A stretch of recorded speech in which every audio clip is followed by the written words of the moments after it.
नमस्कार सभी को, मैं Navneet Gautam classes of physics में आप सभी का स्वागत करता हूं। तो लास्ट क्लास में मैंने आपको पढ़ाया था मॉडुलस ऑफ रिजिडिटी, वो आपने वहां तक अच्छे से तैयार कर लिया होगा। अब चलते हैं मॉडुलस ऑफ रिजिडिटी के टाइप्स पर, प्रकार पर। तो हेडिंग डालो, types of modulus of rigidity. Heading है टाइप्स ऑफ, किसके टाइप्स? मॉडुलस ऑफ रिजिडिटी के, जिसे आप क्या कहते हैं? मॉडुलस ऑफ रिजिडिटी नहीं, मॉडुलस ऑफ इलास्टिसिटी। रिजिडिटी वाला मॉडुलस जो है वो बाद में आएगा इसके टाइप्स के भीतर। तो types of modulus of elasticity, जिसे मैंने कहा था, इसे हिंदी में क्या कहते हैं? प्रत्यास्थता गुणांक। तो आप इसे लिखना चाहें तो लिख सकते हो, प्रत्यास्थता गुणांक के प्रकार। ठीक है, प्रत्यास्थता गुणांक के प्रकार। तो मॉडुलस ऑफ रिजिडिटी मैंने बताया था आपसे कि 3 प्रकार का होता है। पहला कौन सा था? आपको याद होगा, 11वीं क्लास में भी आप पढ़ के आए हैं। पहला था आपका, जिसका नाम था यंग्स मॉडुलस। तीनों के नाम है ना, लिखेंगे, पूरा ही करेंगे है ना। पहले को पूरा कर लेते हैं, फिर तीसरे को, दूसरे को, फिर तीसरे को, या आप पहले तीनों के नाम लिख लीजिए। तो पहला कौन सा है? मैंने बताया था आपको, यंग प्रत्यास्थता गुणांक, जिसे आप कहते हैं यंग्स मॉडुलस। ठीक है, चलो पहले तीनों के नाम लिखवा देता हूँ। तो लिखना आप, there are 3 types of modulus of elasticity, यानी प्रत्यास्थता गुणांक के 3 प्रकार होते हैं। पहला है यंग्स मॉडुलस। यंग एक साइंटिस्ट है, तो यंग्स मॉडुलस यानी यंग प्रत्यास्थता गुणांक कहते हैं इसे हिंदी में। ठीक है, मॉडुलस। ठीक है, यंग्स मॉडुलस है, यंग प्रत्यास्थता गुणांक। और दूसरा है आपका, जिसे आप कहते हैं बल्क मॉडुलस। ठीक है, बल्क मॉडुलस। क्लियर है? और थर्ड जो है आपका, वो है शेयरिंग मॉडुलस। ठीक है, शेयरिंग मॉडुलस कह सकते हो, या उसका दूसरा नाम है मॉडुलस ऑफ रिजिडिटी। उसके है ना, जब पढ़ेंगे तभी विस्तार से बताएंगे, लेकिन उसका नाम अभी आप फिलहाल याद रखें, मॉडुलस ऑफ रिजिडिटी। ठीक है, रिजिडिटी। ठीक है, इसे हिंदी में देखो, इसे कहते हैं यंग प्रत्यास्थता गुणांक, लिख लेना आप यदि आप लिखना चाहें हिंदी में। इसे कहते हैं आयतन प्रत्यास्थता गुणांक, और इसे कहते हैं दृढ़ता गुणांक। ठीक है, तो ये तीनों टाइप है, लेकिन हम इसमें से पहले वाले को पढ़ेंगे, जिसका नाम क्या है? Young's modulus. तो पहली हेडिंग डालो, यंग्स मॉडुलस। लिख दोगे ना आप यहां तक? चलो, तो नंबर फर्स्ट है आपका यंग्स मॉडुलस। इसे हम पढ़ेंगे, इसका जो फर्स्ट टाइप है यंग्स मॉडुलस। ठीक है, यंग्स मॉडुलस यानी इसे हिंदी में कहते हैं यंग प्रत्यास्थता गुणांक। ठीक है, देखो यंग प्रत्यास्थता गुणांक का आपको फॉर्मूला याद रखना है। और आपको इससे पहले एक बात मैं रिवाइज करा दूं, मैंने आपको पढ़ाया था stress is of 3 types. Stress कितने प्रकार का होता है? 3 प्रकार का, जिस प्रतिबल कहते हैं। पहला तो आपका है लॉन्गिट्यूडनल स्ट्रेस। ठीक है, एक बार रिवाइज कर लो, जिसे आप अनुदैर्ध्य प्रतिबल कहते हैं। दूसरा है आपका नॉर्मल स्ट्रेस, जिसे आप क्या बोलते हैं? नॉर्मल को बोलेंगे लंबवत एक तरीके से। ठीक है, तो देख लेना हिंदी में क्या लिखा होगा, नॉर्मल स्ट्रेस। और थर्ड है आपका शेयरिंग स्ट्रेस, जिसे आप कहते हैं, या आप उसे टेंजेंशियल स्ट्रेस भी कहते हैं। 2 नाम थे, मैंने बताया था आपको। ठीक है, यानी हिंदी में कहते हैं स्पर्श रेखीय प्रतिबल और या अपरूपक प्रतिबल। तो 3 प्रकार के स्ट्रेस हैं आपके, और 3 प्रकार की ही आपकी क्या है? स्ट्रेन है, विकृति है। 3 प्रकार के स्ट्रेस है। तो स्ट्रेस 3 प्रकार की कौन कौन सी है? पहली है आपकी लॉन्गिट्यूडनल स्ट्रेन, जिसे आप अनुदैर्ध्य विकृति कहते हैं। और दूसरी है आपकी वॉल्यूम स्ट्रेन, जिसे आप आयतन विकृति कहते हैं। और तीसरी है आपकी शेयरिंग स्ट्रेन, जिसे आप शेयरिंग यानी एक तरीके से अपरूपण विकृति कहेंगे हिंदी में। ठीक है, तो सबके नाम मैंने लिखवा रखे हैं। मेरे कहने का मतलब ये है कि 3 स्ट्रेस है और 3 ही प्रकार की स्ट्रेन है। तो देखो, यंग्स मॉडुलस यानी मॉडुलस ऑफ इलास्टिसिटी प्रत्यास्थता गुणांक का एक टाइप है, पहला टाइप है। तो इसमें जो देखो प्रत्यास्थता गुणांक भी मैंने बताया था आपसे, वो जो मॉडुलस था, मॉडुलस ऑफ इलास्टिसिटी, ई बराबर क्या होता था? आपको पता है, स्ट्रेस अपॉन स्ट्रेन। ठीक है, क्या फॉर्मूला था? Stress upon strain. यही तो है आपका फॉर्मूला है मॉडुलस ऑफ इलास्टिसिटी का, प्रत्यास्थता गुणांक का। लेकिन मॉडुलस ऑफ इलास्टिसिटी का फर्स्ट टाइप है, तो स्ट्रेस का भी फर्स्ट टाइप लेना है और स्ट्रेन का भी फर्स्ट टाइप लेना है। तो मैंने बताया आपको पहले टाइप का जो स्ट्रेस है उसे आप कहते हैं लॉन्गिट्यूडनल, ठीक है, लॉन्गिट्यूडनल यानी हिंदी में क्या कहेंगे, अनुदैर्ध्य। और स्ट्रेन भी कौन सी हो जाएगी, लॉन्गिट्यूडनल, ठीक है, क्योंकि पहले स्ट्रेस लॉन्गिट्यूडनल स्ट्रेस है, पहली स्ट्रेन लॉन्गिट्यूडनल स्ट्रेन है, ठीक है। तो यानी इन दोनों के रेशो को ही आप क्या कहते हैं, यंग्स मॉडुलस कहते हैं, ठीक है। और इसे y से डिनोट करते हैं क्योंकि यंग में क्या आ रहा है, y आ रहा है। तो यंग्स मॉडुलस का फॉर्मूला हो जाएगा आपका longitudinal stress upon longitudinal strain, यानी अनुदैर्ध्य प्रतिबल अपॉन अनुदैर्ध्य विकृति, दोनों के अनुपात को ही आप क्या कहते हैं, यंग प्रत्यास्थता गुणांक कहते हैं, ठीक है। तो क्या हो जाएगा, द रेशो ऑफ, लिख देंगे ना आप इसे, दोनों का अनुपात है, तो the ratio of longitudinal stress to the, किसके साथ है, to the longitudinal strain, comma लगा लिखना, is known as Young's modulus, ठीक है। नेक्स्ट लाइन में आप बताना इसे किससे डिनोट करते हैं, नेक्स्ट लाइन से लिखना, it is denoted by capital Y, इसे कैपिटल वाई से डिनोट करते हैं, ठीक है। और फिर आप देन करके देन यंग्स मॉडुलस फॉर्मूला लिख देना और इसे बॉक्स में बंद कर देना, ठीक है। तो लॉन्गिट्यूडनल स्ट्रेस आपको पता है फॉर्मूला क्या है, लॉन्गिट्यूडनल स्ट्रेस मैंने बताया था ऐसा स्ट्रेस जो लेंथ के अलोंग वर्क करता है, जो लंबाई के अनुदिश अप्लाई होता है। तो लॉन्गिट्यूडनल स्ट्रेस देखो लिख देता हूँ शॉर्ट में, आप पूरा लिखना। लॉन्गिट्यूडनल स्ट्रेस क्या हो जाएगा, फॉर्मूला क्या हो जाएगा, एफ अपॉन ए। स्ट्रेस का फॉर्मूला यही तो होता है, कोई सा भी स्ट्रेस हो सबका फॉर्मूला यही रहेगा। और लॉन्गिट्यूडनल स्ट्रेन, ठीक है, लॉन्गिट्यूडनल स्ट्रेन इसका फॉर्मूला क्या हो जाएगा, इसका फॉर्मूला हो जाएगा, आपको पता है इसका फॉर्मूला, मैंने लिखवाया था वहां पे भी, डेल्टा एल अपॉन एल, है ना। स्ट्रेन का फॉर्मूला होता है लॉन्गिट्यूडनल स्ट्रेन का change in length upon initial length, ठीक है। तो देखो दोनों की वैल्यू रखो तो आप देखेंगे y कितना आएगा, ये आएगा f upon a upon delta l upon l, बीच बीच वाले एक साथ, ऊपर नीचे वाले एक साथ, तो ये आएगा f इंटू एल अपॉन ए इंटू डेल्टा एल, ठीक है जी। तो y बराबर f इंटू एल अपॉन ए, f इंटू एल अपॉन ए इंटू डेल्टा एल, ठीक है। इसे थोड़ा और आगे बढ़ाना चाहो बढ़ा सकते हो। आप जानते हो f इज इक्वल्स टू क्या होता है, mg, और a एरिया है, एरिया क्या होता है, पाई आर स्क्वायर। कोई बॉडी है तो बॉडी कैसी होगी, स्फेरिकल हो सकती है, सर्कुलर हो सकती है, ठीक है। तो एक तरीके से ये है area of cross section, area of cross section, ठीक है, यानी इसे बोलते हैं अनुप्रस्थ क्षेत्रफल। तो अनुप्रस्थ जो काट होती है उसका क्षेत्रफल तो पाई आर स्क्वायर ही होता है। तो ये यहाँ पे आप ये वैल्यूज रख सकते हो, तो आपका हो जाएगा एक फॉर्मूला और बन जाएगा M G L upon pi R square into delta L, ठीक है जी। ये है आपका यंग्स मॉडुलस यानी यंग प्रत्यास्थता गुणांक। और इसकी यूनिट और डायमेंशन के बारे में बात कर लेते हैं। देखो यूनिट वही हो जाएगी जो स्ट्रेस की यूनिट है, स्ट्रेन की चूंकि कोई यूनिट नहीं होती है,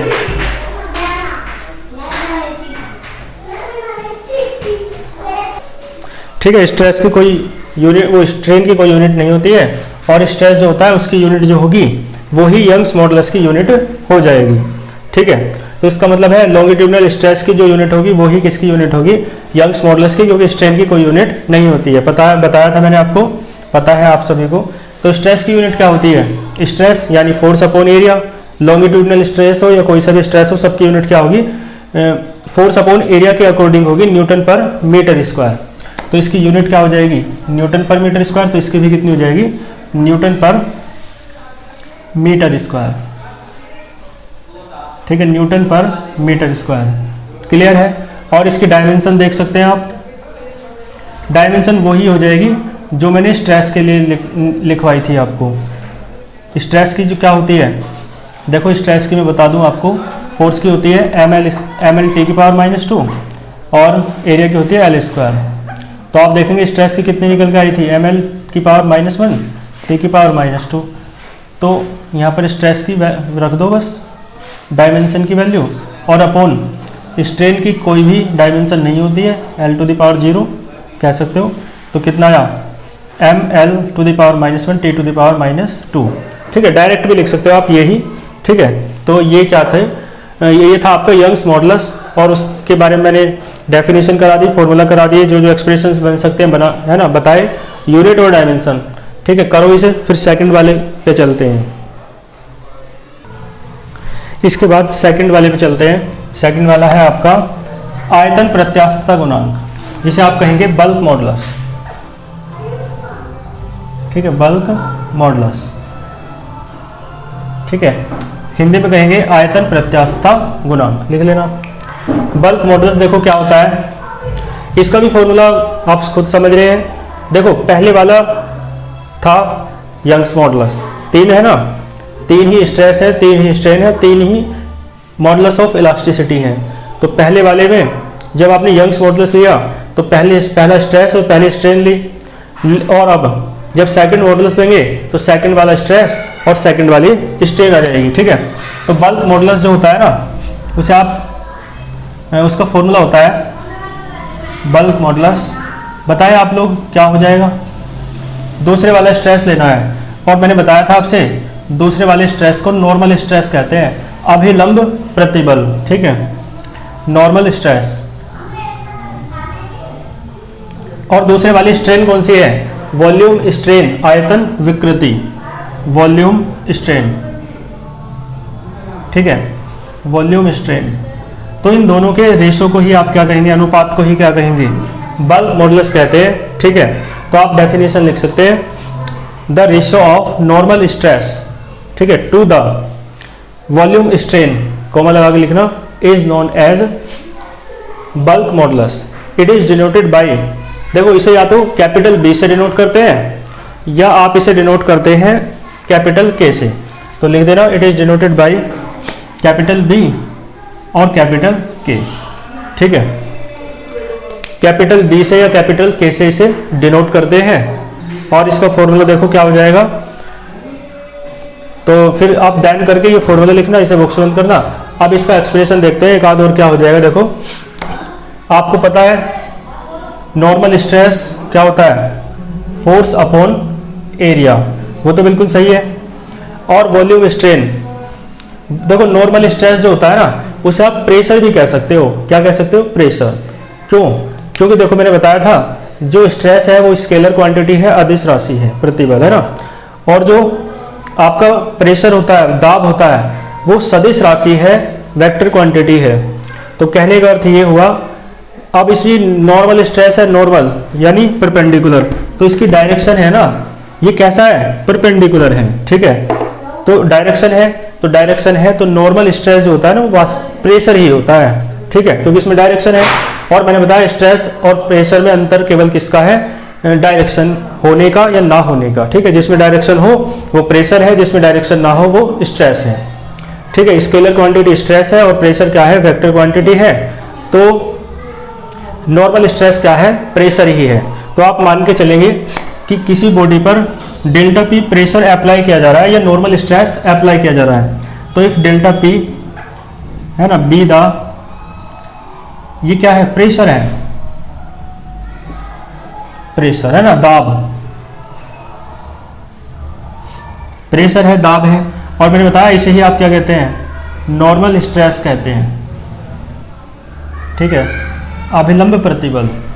तो if delta P be the pressure या नॉर्मल स्ट्रेस, और कहाँ अप्लाइड, जैसे एक एग्जांपल में देके बताऊं आपको। देखो ये कोई है ना बर्तन है, ये पिस्टन लगा हुआ है और इसमें कोई गैस भरी हुई है, प्रेशर अप्लाई कर रहे हो, तो प्रेशर नीचे को तो लगाओगे, कितना लगा रहे हो, मान लो डेल्टा पी, डाउनवर्ड्स प्रेशर की डायरेक्शन हो जाएगी। तो अप्लाइड ऑन द बॉडी, किसी बॉडी पे लग रहा है, चाहे वो बॉडी है ना ये है ना, ये सारा। तो अप्लाइड डेल्टा पी क्या है, प्रेशर है, नॉर्मल स्ट्रेस है, किसी बॉडी पे लग रहा है। तो देखो आप बताओ, जब प्रेशर लगाओगे तो इसका आयतन वॉल्यूम पहले V था मान लो, अब ये यहाँ आ जाएगा, ये जो पिस्टन है ये नीचे आ जाएगा ना। देखो ऐसे मान लो यहाँ पर आ गया ये पिस्टन। ठीक है, तो आयतन देखो पहले V था, अब घट जाएगा, घट के रह जाएगा V माइनस डेल्टा V। ठीक है, तो इसका मतलब है डेल्टा V क्या हुआ, डिक्रीमेंट हुआ आयतन में, वॉल्यूम में कमी हुई, ठीक है। तो मैंने कहा डेल्टा पी प्रेशर यदि लगाते हो किसी बॉडी पर, ठीक है, एंड डेल्टा वी, बी मैंने बताया बी द लॉस डिक्रीमेंट, यानी कमी है किसमें, इन, बताओ किसमें कमी है, कमी है ये आपकी वॉल्यूम में, आयतन में, be the delta we be the decrement in volume, ठीक है, ठीक है। और इनिशियल वॉल्यूम कितना था, कैपिटल वी, यानी प्रारंभिक आयतन कितना था, कैपिटल वी। तो आप देख के बताएं जरा मुझे, नॉर्मल स्ट्रेस कितना हो जाएगा, नॉर्मल स्ट्रेस तो प्रेशर के बराबर हो जाएगा, बताया मैंने, नॉर्मल स्ट्रेस बराबर प्रेशर, और प्रेशर को आपने कितना माना है, इसे माना है आपने डेल्टा पी, ठीक है, दिख रहा है आपको यहाँ तक, प्रेशर को आपने कितना माना है, डेल्टा पी।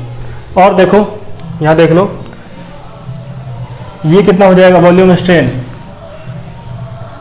वॉल्यूम स्ट्रेन कितनी हो जाएगी आपकी, आपको पता होता है भाई, वॉल्यूम स्ट्रेन क्या होता है, मतलब आयतन विकृति, आयतन में परिवर्तन अपॉन प्रारंभिक आयतन, यानी change in volume upon initial volume. तो चेंज इन वॉल्यूम है डेल्टा वी, और इनिशियल वॉल्यूम है प्रारंभिक आयतन है वी, लेकिन चेंज को डेल्टा वी से डिनोट करते हैं, और इंक्रीमेंट हो तो प्लस, वृद्धि हो तो प्लस, और डिक्रीमेंट कमी हो तो माइनस। यहाँ कमी हो रही है आयतन में, देख सकते हो आप, तो इसलिए क्या हुआ, माइनस आएगा, ठीक है। तो आप देखो अब बल्क मॉडुलस का जो एक्सप्रेशन है वो क्या बन जाएगा, बल्क मॉडुलस है ना, कितना हो जाएगा, ये हो जाएगा आपका प्रेशर, ऊपर तो नॉर्मल स्ट्रेस किसके बराबर है, प्रेशर के डेल्टा पी, और अपोन में क्या आएगा, माइनस के डेल्टा वी अपॉन वी। तो आप इसे थोड़ा सही से लिख लो, बल्क मॉडुलस को मैंने कहा के से डिनोट करते हैं या बी से, तो के बराबर कितना आएगा, यहाँ पे के ही कर लो, चलो है ना, यहाँ बी से रहने दो, के बराबर है ना, तो के बराबर इतना आया, के से ही कर लो है ना, क्योंकि के से ही ऐसा आया है ना अधिकतर बुकों में, बी से भी है किसी किसी बुक में। तो के बराबर हो जाएगा डेल्टा पी, माइनस ऊपर ले जाओ और बी भी ऊपर पहुंच जाएगा, और यहाँ अपोन रहेगा डेल्टा वी। तो ये कैपिटल के है ना, तो ये था आपका बल्क मॉडुलस।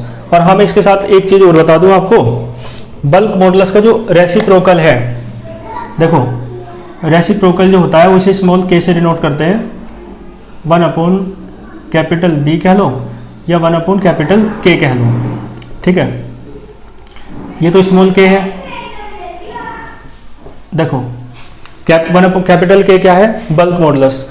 तो बल्क मॉडुलस का यानी आयतन प्रत्यास्थता गुणांक का जो व्युत्क्रम है उसे आप संपीड्यता कहते हैं, यानी कंप्रेसिबिलिटी, ठीक है। तो मैं यदि आपको बताना चाहूं कि कंप्रेसिबिलिटी क्या है, कंप्रेसिबिलिटी यानी संपीड्यता। कंप्रेशन से समझते हैं ना आप, कंप्रेशन यानी सिकुड़ना, कंप्रेसिबिलिटी यानी सिकुड़ने का गुण, तो इसे कहेंगे हिंदी में संपीड्यता। क्या कहेंगे, संपीड्यता, और इंग्लिश में कहेंगे कंप्रेसिबिलिटी, ठीक है। कंप्रेसिबिलिटी की हम बात कर रहे हैं, तो कंप्रेसिबिलिटी क्या है आप समझ रहे होंगे कि जो बल्क मॉडुलस है, जो आयतन प्रत्यास्थता गुणांक है उसके व्युत्क्रम को ही, है ना, आयतन प्रत्यास्थता गुणांक के व्युत्क्रम को ही संपीड्यता कहते हैं। यानी क्या हो जाएगा, the reciprocal of bulk modulus is known as compressibility. तो रेसिप्रोकल आप समझते होंगे, रेसिप्रोकल यानी व्युत्क्रम, तो रेसिप्रोकल है, व्युत्क्रम है किसका, ये है ना, ये किसका व्युत्क्रम है, बल्क मॉडुलस का जो व्युत्क्रम है रेसिप्रोकल है, उसे ही आप कंप्रेसिबिलिटी संपीड्यता कहते हैं, और इसे स्मॉल के से डिनोट करते हैं, ठीक है। यहाँ तक समझ गए होंगे। फिर चलते हैं थर्ड वाले पर, नोट करो यहाँ तक। इसके बाद है नंबर थर्ड इसका टाइप, जिसका नाम है मॉडुलस ऑफ रिजिडिटी। इसे आप हिंदी में कहते हैं दृढ़ता गुणांक, पढ़ा होगा आपने, मॉडुलस ऑफ रिजिडिटी, ठीक है, मॉडुलस ऑफ रिजिडिटी यानी दृढ़ता गुणांक। मॉडुलस ऑफ रिजिडिटी देखो आप खुद समझ सकते हैं, इसका फॉर्मूला क्या हो जाएगा। इसका फॉर्मूला बिल्कुल ऐसे ही हो जाएगा जैसे पहले दो हुए हैं, यानी पहला स्ट्रेस लिया था पहली स्ट्रेन ली थी तो पहला मॉडुलस बना, दूसरा स्ट्रेस दूसरी स्ट्रेन दोनों का रेशियो लिया, फिर दूसरा मॉडुलस बना। इसी प्रकार तीसरा स्ट्रेस और तीसरी स्ट्रेन लेनी है। तो तीसरा स्ट्रेस मैंने आपको बताया था वो होता है टेंजेंशियल स्ट्रेस, जिसे आप स्पर्श रेखीय प्रतिबल कहते हैं। क्या है वो? Tangential stress. ठीक है। और तीसरी स्ट्रेन कौन सी है? इसे कहते हैं शेयरिंग स्ट्रेन, अपरूपण विकृति, शेयरिंग स्ट्रेन। और इन दोनों के रेशो को ही आप क्या कहते हैं? Modulus of rigidity. ठीक है, मॉडुलस ऑफ रिजिडिटी। कोई दिक्कत वाली बात नहीं होगी। मॉडुलस ऑफ रिजिडिटी है, इन दोनों के अनुपात को कहते हैं। ठीक है, तो आप लिख देंगे हिंदी में, समझ लो एक बार। क्या कहेंगे? क्या बोलेंगे? इसका नाम टेंजेंशियल के स्पर्श रेखीय है। स्पर्श रेखीय प्रतिबल तथा अपरूपण विकृति के अनुपात को दृढ़ता गुणांक कहते हैं, यानी द रेशो ऑफ, लिख देंगे आप, the ratio of tangential stress to the shearing strain. ठीक है, comma is known as modulus of rigidity. Next line से लिखना, इसे ईटा से डिनोट करते हैं। देखो ईटा इस तरीके से बनता है, ईटा है ना, पता होगा आप सभी को। तो नेक्स्ट लाइन से लिखना, इट इज डिनोटेड बाय ईटा। इसे आप ईटा से डिनोट करते हैं। ठीक है, इसे ईटा से डिनोट किया जाता है। और ईटा बराबर क्या हो जाएगा? Tangential stress upon ten. लेकिन हाँ, पहले लिखना आप इट इज डिनोटेड बाय ईटा, और नेक्स्ट लाइन में देन करके फॉर्मूला लिख देना, इसे बॉक्स में बंद कर देना। अब देखो इसके दूसरे फॉर्मूले की बात करेंगे, लेकिन पहले देख लेते हैं टेंजेंशियल स्ट्रेस क्या हो जाएगा आपका। टेंजेंशियल स्ट्रेस का फॉर्मूला क्या हो जाएगा? टेंजेंशियल स्ट्रेस का फॉर्मूला होता है F अपॉन ए। स्ट्रेस का तो फॉर्मूला सेम ही है, आपको पता है, F अपॉन ए। और शेयरिंग स्ट्रेन मैंने आपको बहुत अच्छे से कराई थी डायग्राम बना करके। तो शेयरिंग स्ट्रेन में जो आपने डायग्राम बनाया था वहाँ पे, वो क्यूब वाला, वही डायग्राम आप यहाँ भी बना देना। और वहाँ से आपने देखा है कि शेयरिंग स्ट्रेन कितनी आई थी? शेयरिंग स्ट्रेन आपकी थीटा आई थी, थीटा। ठीक है, तो थीटा हो जाएगा।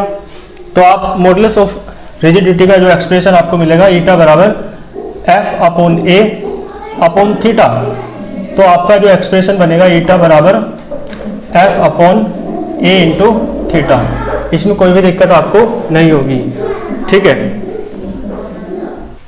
ठीक है। और रही बात यूनिट और डायमेंशन की, तो यूनिट और डायमेंशन इससे पहले वाले के लिए भी और इसके लिए भी, और सबसे पहले वाले के लिए तो मैंने कराई थी, तीनों के लिए बिल्कुल सेम रहती है। ठीक है, तो तीनों के लिए यूनिट और डायमेंशन सेम रहती है, क्योंकि तीनों ही अलग अलग प्रकार के हैं, लेकिन है तो मॉडुलस ऑफ इलास्टिसिटी ही, है तो प्रत्यास्थता गुणांक ही।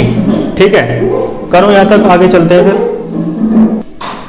इसके बाद चलते हैं नेक्स्ट टॉपिक पर। और नेक्स्ट टॉपिक जो है आपका, एक 3 टाइप की जो स्ट्रेन है वो तो मेन होती है, लेकिन एक अलग टाइप की स्ट्रेन और है जो लेटरल स्ट्रेन कहलाती है, और जो किससे संबंधित है? अनुदैर्ध्य विकृति, यानी लॉन्गिट्यूडिनल स्ट्रेन से संबंधित है वो। तो हेडिंग डालो next, lateral strain. Lateral strain, इसे आप हिंदी में कहेंगे पार्श्विक विकृति। ये भी आपने पढ़ा होगा, पार्श्विक विकृति। पार्श्विक विकृति है जिसे आप लेटरल स्ट्रेन कहते हैं। देखो ये समझ में आएगी आपको एक डायग्राम के माध्यम से। देखो जैसे कि आप देख सकते हैं, कोई सिलेंड्रिकल बॉडी है। ठीक है, सिलेंड्रिकल, इस तरीके से कोई सिलेंड्रिकल बॉडी है। तो आप देखेंगे जब लेंथ के अलोंग फोर्स लगाया जाता है, तो आपको पता है क्या होता है, लेंथ के अलोंग फोर्स लगाएंगे तो उसकी लेंथ में क्या हो जाएगा? चेंज हो जाता है। ठीक है, या तो लेंथ बढ़ जाती है या लेंथ घट जाती है। और बढ़ना घटना इस बात पर डिपेंड करता है कि यदि आप बाहर की ओर फोर्स लगाएंगे तो लेंथ बढ़ जाएगी, यदि आप अंदर की ओर फोर्स लगाएंगे तो लेंथ घट जाएगी। ठीक है, तो आप देखो, मान लो 2 फोर्स लग रहे हैं इसमें जो बाहर की ओर लग रहे हैं, आउटवर्ड्स। ठीक है, इस तरीके से। तो इसकी ये इलास्टिक बॉडी है ना, जिस पर फोर्स लगाने से उसकी आकृति, आकार में, साइज, शेप में चेंज हो जाता है, उसे ही तो इलास्टिक बॉडी कहा जाता है। तो ये इलास्टिक बॉडी है तो इसकी साइज और शेप में क्या हो जाएगा, चेंज हो जाएगा। तो इसकी लेंथ खींचने से क्या हो जाएगी, बढ़ जाएगी। ठीक है, इस तरीके से मैंने ये डायग्राम शायद पहले ही बताया हो आपको। साइज और शेप में क्या हो रहा है, चेंज हो रहा है। तो पहले लेंथ क्या थी, कम थी, और अब लेंथ क्या हो गई, बढ़ गई। अब लेंथ क्या हो गई, बढ़ गई। ठीक है, इस तरीके से देखो लेंथ क्या हो गई, बढ़ गई। तो मान लो इसकी जो पहले लेंथ थी वो कितनी थी, L मान सकते हो। इनिशियल लेंथ जो है वो L है, प्रारंभिक लंबाई। अब लेंथ बढ़ गई तो मान लो कितनी बढ़ी है, डेल्टा L। तो अब बढ़ करके कितनी हो गई, बढ़ करके हो गई L प्लस डेल्टा L। ठीक है, क्योंकि कितनी बढ़ी है, L से बढ़कर L प्लस डेल्टा L हो गई, तो कितनी बढ़ी है, डेल्टा L। यहाँ तक लेना है अब, ठीक है ना, बिल्कुल सीध तक। अलग अलग पेन से बना लेना जिससे डिफरेंस पता रहे। ठीक है, तो लेंथ पहले L थी, लेकिन जब बाहर की ओर फोर्स लगाया, जिसे आप डीफॉर्मिंग फोर्स कहते हैं, विरूपक बल कहते हैं, तो इसकी लेंथ L से बढ़कर L प्लस डेल्टा L हो जाती है। और तो मैंने आपको बता रखा है जो स्ट्रेन है पहली वाली लॉन्गिट्यूडिनल स्ट्रेन, वो तो पता है आपको, जिसे आप अनुदैर्ध्य विकृति कहते हैं, कि लेंथ में जो चेंज होगा है ना, change in length upon initial length, वो क्या कहलाता है आपका, लॉन्गिट्यूडिनल स्ट्रेन। ठीक है, डेल्टा L अपॉन L। लेकिन आप एक चेंज को ध्यान नहीं दे रहे हो, और वो चेंज क्या है, आप देख रहे हैं इसकी लेंथ में तो चेंज हुआ ही है, साथ में इसके डायमीटर में भी चेंज हुआ है। डायमीटर यानी व्यास में परिवर्तन हुआ है। पहले व्यास इसका ज्यादा था, अब व्यास क्या हो गया, डायमीटर कम हो गया। पहले इसकी रेडियस ज्यादा थी, अब रेडियस त्रिज्या क्या हो गई, कम हो गई। तो चाहे तो रेडियस को लेके बात कर लो, चाहे डायमीटर को लेके बात करो।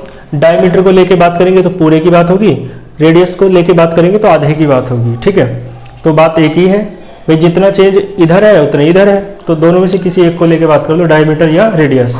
तो आप ये देखो लेंथ में तो चेंज हुआ ही है, साथ में इसकी डायमीटर और मानी या रेडियस में भी चेंज हुआ है या नहीं। तो उस चेंज को हम बात मतलब इग्नोर कर रहे थे अभी तक, लेकिन हमने देखा कि वहां भी एक चेंज हो रहा है। तो देखेंगे इसे कितना चेंज हो रहा है।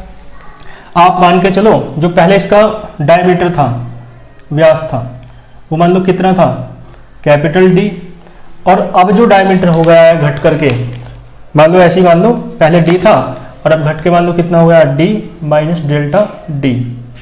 अब कितना है, D माइनस डेल्टा D। तो आप देखेंगे डायमीटर में कितने की कमी हुई, कितने का डिक्रीमेंट हुआ, डेल्टा D का। व्यास में कितनी कमी हुई, डेल्टा D।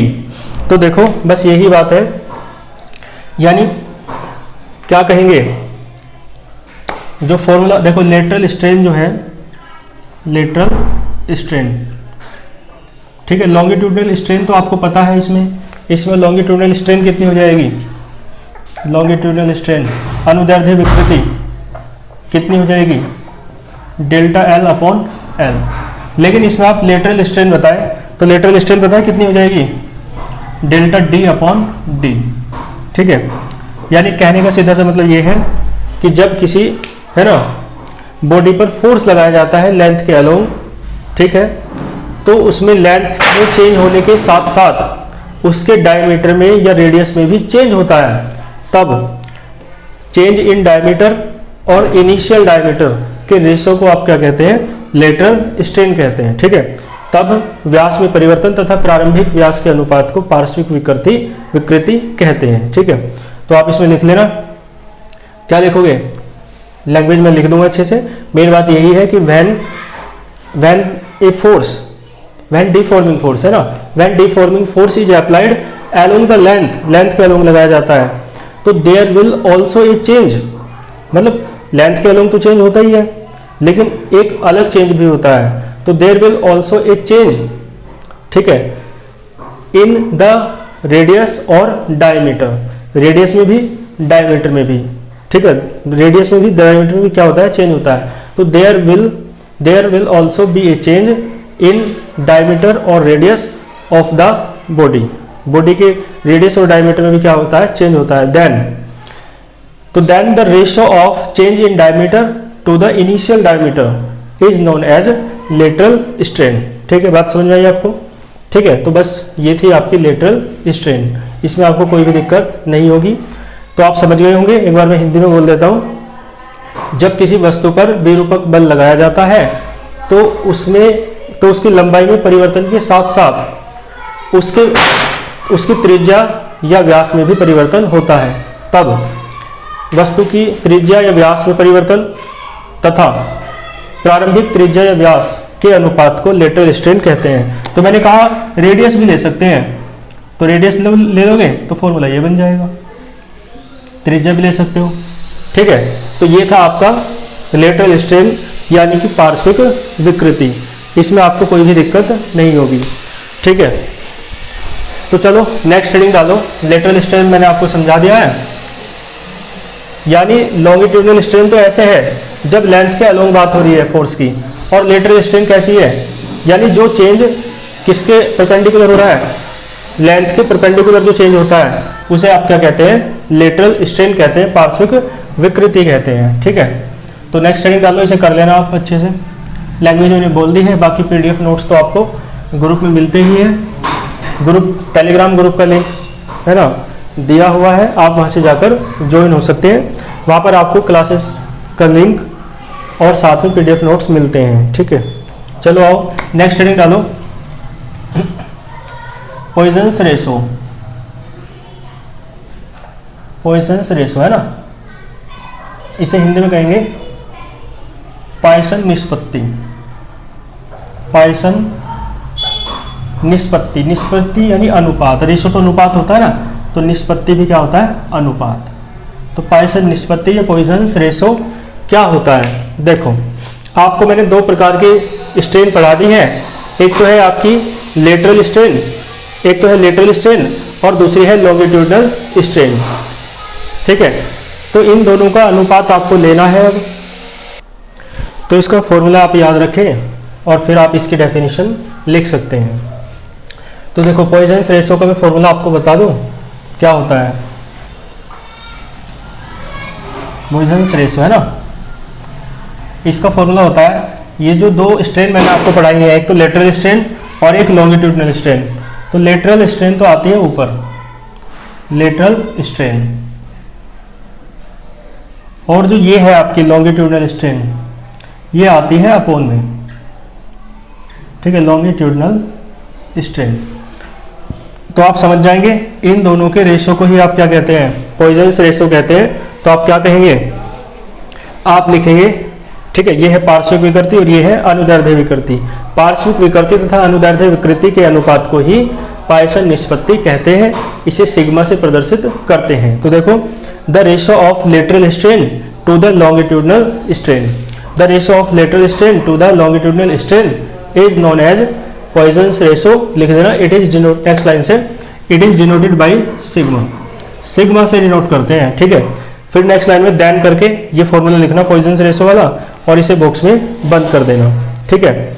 फिर उसके बाद क्या करना है, फिर उसके बाद आप ये डायग्राम बनाना और चूंकि करके बिकॉज करके ये लिखना फॉर्मूला बिना बॉक्स बंद किए, और फिर एंड करके आपको ये लिखना है लॉन्गिट्यूडनल स्ट्रेन, और फिर देन करके क्या लिखना है, देखो तो देन सिग्मा बराबर बताओ क्या आ जाएगा, बस सबके मान रख दो। पॉइजन्स रेशो यानी सिग्मा, लेटरल स्ट्रेन कितना है, डेल्टा डी अपॉन डी है, लॉन्गिट्यूडनल स्ट्रेन कितना है, डेल्टा एल अपॉन एल है। तो सिग्मा बराबर आपका आ जाएगा डेल्टा डी है ना अपॉन, ये तो हाँ डी अपॉन में पहुँचेगा ये ऐसे, और डेल्टा एल जो है ना अपॉन में रहेगा, एल ऊपर पहुँच जाएगा, तो एल अपॉन डेल्टा एल। एक तो आपका फॉर्मूला ये बन जाएगा, और मैंने कहा डेल्टा डी अपॉन डी लिख सकते हो या डेल्टा आर अपॉन आर लिख सकते हो, या बाकी आपको पता भी है डायमीटर जो होता है रेडियस का डबल होता है, व्यास जो होता है त्रिज्या का 2 गुना होता है, ठीक है। व्यास क्या होता है, त्रिज्या का 2 गुना। तो आप डी की जगह 2r रखोगे तो 2 से 2 कट जाएगा, r से r नहीं काटना, पर एस तो डी से डी भी काट सकते हो, ठीक है। तो आ जाएगा डेल्टा आर अपॉन आर। बाकी ये फॉर्मूला ये भी रख सकते हो डायरेक्ट, यदि आप ये 2 वाला ना समझ आ रहा हो तो एक फॉर्मूला आपका रेडियस में ये आया पॉइजन्स रेशो का, और एक ये डायमीटर में आया, तो पॉइजन्स रेशो आपका कंप्लीट हुआ, ठीक है। तो यहाँ तक आप बहुत अच्छे से तैयार कर लेंगे। आज के लेक्चर में इतना ही रखते हैं, फिर नेक्स्ट लेक्चर में नेक्स्ट टॉपिक के साथ मिलेंगे। यहाँ तक बहुत अच्छे से नोट्स बनाते चलो, तैयार करते चलो, और कोई प्रॉब्लम आए तो बताओ ज़रूर, ठीक है। अच्छे से पढ़ते रहिए। All the very best.